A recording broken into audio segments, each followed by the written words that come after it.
400 Texts on Love. Author: Saint Maximus the Confessor. Text 1. Love is a holy state of the soul, disposing it to value knowledge of God above all created things. We cannot attain lasting possession of such love while we are still attached to anything worldly. Text 2. Dispassion engenders love, hope in God engenders dispassion, and patience and forbearance engender hope in God. These in turn are the product of complete self-control, which itself springs from fear of God. Fear of God is the result of faith in God. Text 3. If you have faith in the Lord, you will fear punishment, and this fear will lead you to control the passions.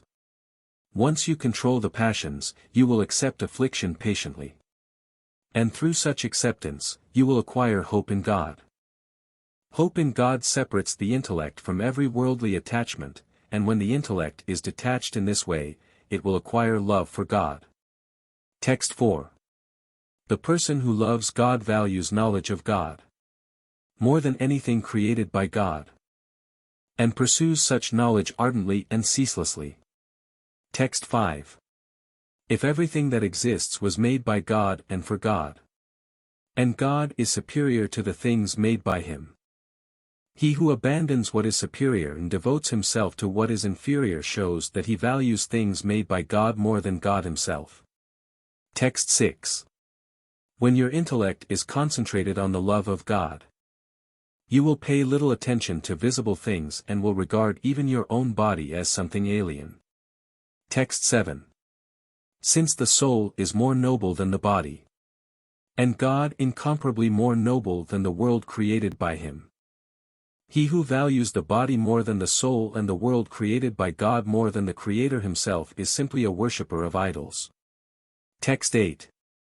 If you distract your intellect from its love for God, and concentrate it not on God, but on some sensible object, you thereby show that you value the body more than the soul, and the things made by God more than God himself. Text 9. Since the light of spiritual knowledge is the intellect's life, and since this light is engendered by love for God, it is rightly said that nothing is greater than divine love. Text 10. When in the intensity of its love for God, the intellect goes out of itself, then it has no sense of itself or of any created thing. For when it is illumined by the infinite light of God, it becomes insensible to everything made by him, just as the eye becomes insensible to the stars when the sun rises.